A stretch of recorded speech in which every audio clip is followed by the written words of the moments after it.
it's still morning. We're in the waning moments of morning. Good before noon, everyone. I'm Nicholas Johnston. I'm the publisher of Axios. Thank you so much for being here. We're in the midst of an awesome week of events here at Axios House on the sidelines of Climate Week and United Nations General Assembly. We're very grateful for you all here for a conversation about insurance, housing, and the costs of climate change. Not only are we grateful for your presence, we're grateful for all the partners that have made all of our programming this week possible. So huge thanks to the Potential Energy Coalition for being the supporter of this conversation. And I'm very happy to welcome to the stage for a view from the top conversation to kick us off today, the founder and CEO of the Potential Energy Coalition, John Marshall. John, welcome to Axios House. Hello, sir. How are you? Very well. I think probably the best way to start today is big picture. I mean, maybe introduce yourself a little bit and tell us a little bit about your firm's research and your work. That's great. Yeah, I'm John Marshall. I run a firm called Potential Energy, which was forced upon me by my 17-year-old. I have a 35-year career in marketing and as a management consultant, and one day he confronted me and said, "Dad, you useless fellow, you're selling soap and shampoo and the world's coming to an end." So he locked me in the house. So we started a company. It's a nonprofit firm that is basically, think of it as the marketing firm for climate change. And so our goal is to really deeply understand citizens, to find the messages that work in order to sell the solutions that we need. So it's a unique, I would say, bespoke climate change marketing firm, and for the last 5 years, we've been in the search of how do you get people to care about climate change, and which brings me here to talk about insurance. So let's dig in a little bit, like on this journey from the marketing standpoint. So there's like a narrative around this. I feel like you spent a lot of time trying to understand that narrative. Like, where is the conversation now, and like, how are you trying to push it? Well, the essence of the work is really, like I did in the commercial sector, to basically find an empirical grounding for how do you move a citizen to support the types of policies that we need. And so at Potential Energy, we've done about 1,200 message tests and sat in about 4,000 hours of focus groups, run a bunch of campaigns that we've measured in the search for how do you get people to care more about the issue. And one of the things that we've really seen is, in many ways, climate messaging has a little bit of a crisis of relevance right now. There's been a particularly recent phenomenon, which I call climate hushing, where you're seeing leaders fear that it's too narrow, too political, maybe not relevant enough. Is this an issue that regular citizens care about? And those could be corporate leaders, those can be political leaders, those can be NGO leaders. And the data is not great on this. We've seen the average citizen hearing about climate change, 18% of citizens hear about it once a week, and that is half what it used to be a few years ago. And so a big cause of that from our data is a lot of the messages that get used go after a pretty narrow base, are fairly political, and aren't necessarily that motivating. And so what we've been on the hunt for at Potential Energy is how do you make this relevant not to the 30% of people, but to the 70% of people. Where does insurance fit into that? Like, we're gonna have a conversation about like where the insurance component fits into that. Where does that bubble up in the research? Yeah, I think, well, not to pick on what doesn't work before I get to what does work, but just to amplify a little bit what the data tells us. It tells us that,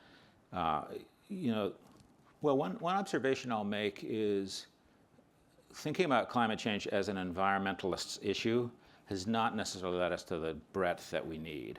There's a Gallup poll that shows how the number of people who consider themselves an environmentalist has gone from 71% down to about 40 over the last 3 decades. And so the values-based, moral-based, sacrifice-based, or the concept stuff, like broad, complicated concepts, hasn't necessarily landed. And so concepts like environmental justice and environmental jobs and banning fossil fuels and the things that have been the province of the environmental movement haven't really been sufficient to get us a breadth of support that we need.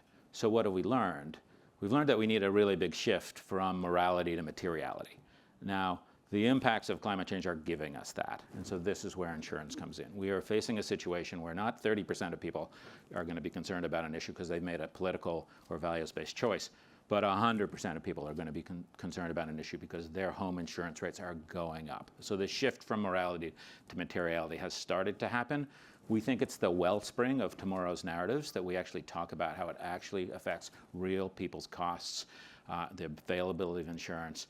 And so that's why we think insurance is interesting. And it just so happens that when we do these message tests, we see that these insurance cost messages are in the top decile of the 1,200 messages we've tested. And so when you make the linkage for somebody that a dramatic rise in extreme weather is actually costing them money in their annual costs, you suddenly create a much different view of the issue, and it goes from the moral to the material. And this isn't speculative on your part. Like, you're talking about all the focus groups you've done. These are messages that you have tested with real human beings to gauge their response? Yes, this is an absurd amount of testing. This is based on probably half a million people with 1,200 messages. And so we're constantly, anytime someone has a hypothesis, and climate change is a little subject of fads and hypotheses. Oh, we shouldn't do X, we should do Y, we shouldn't talk about fear, we should talk about hope, we shouldn't talk about X, we should talk about Y. So we don't care about any of that. We don't bring any values or any perspectives. All we're bringing into the calculus is pure raw data, like I would for a commercial client. And in this case,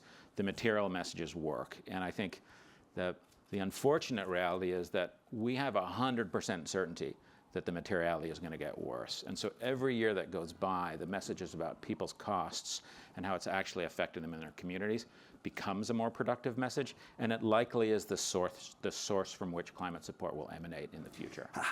Spin this forward, like look ahead 10 years, and then how do you see this trajectory evolving? And maybe like as a follow-up to that, like what I love about like these kinds of convenings we do here at Climate Week is like these are the people who care and can probably make a difference. What's your advice to them to keep bending it in the right direction?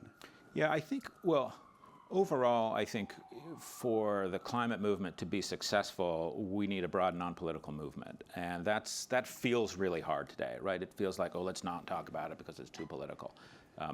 The very interesting thing about going directly after people's real lives, their real costs, especially locally, is that you have an impact for both conservatives and progressives alike. That's going to happen even more. So the climate message is a means by which we can actually build a stronger, less political climate movement over time. And we are going to see the costs of your home insurance keep rising as a portion of total mortgage. And we're going to see more insurers, sadly, pull out of different markets. We're going to see that be in the news more. We're going to see people starting to make the connection. And here's what's interesting to us. Over 2/3 of Americans are highly concerned about their insurance costs. If you live in a high-risk zone, 80% of Americans are highly concerned about their insurance costs. They're only going in one direction right now. And about half of the people have made the connection to basically pollution-fueled extreme weather. So we are facing what I would say is a very important opportunity, because when you make that connection, it's extremely economic to have people say, oh, something is wrong here. I'm going to think about this. And if you ask the question, who should be paying for this? You start to open people's minds to the fact that this is actually an environmental and a pollution-driven problem, not just something about the insurance industry. And it will be something that the industry and business players will have to discuss, because the problem is not going away. The carbon is in the atmosphere. The temperature rises are irreversible. The damages are going to be more expensive. And so we think having a messaging construct that gets ahead of that reality will actually help us all make climate less political and make policy solutions happen. I mean, you think about that opportunity you mentioned, like there's like half of Americans that still like are not there yet, but they're soon going to begin feeling these effects. And if you can explain it to them with that message, then they're going to be on board. Right, the solution. It's a decently simple message. Insurance rates are rising across America. Your town could be next. And that actually gets people's attention, and it moves it away from something that you have to make a values-based choice for, because you and your neighbors are talking about this anyway. And it's a way to think about an actual phenomenon that's actually hitting people's wallets. And so we see the next decade being about climate materiality, and we see that as the really important mechanism to swell the ranks of support for the event. That's a great framing. Thank you for all your hard work on all these focus groups and talking to all these people. I think that's a great way to think about the conversations continuing. John, thanks for being here. Thanks for Potential Energy for sponsoring us today. And we're going to bring Courtney Brown up here to continue the conversation and go deeper on all these topics. Thanks, John. Terrific. Thank you.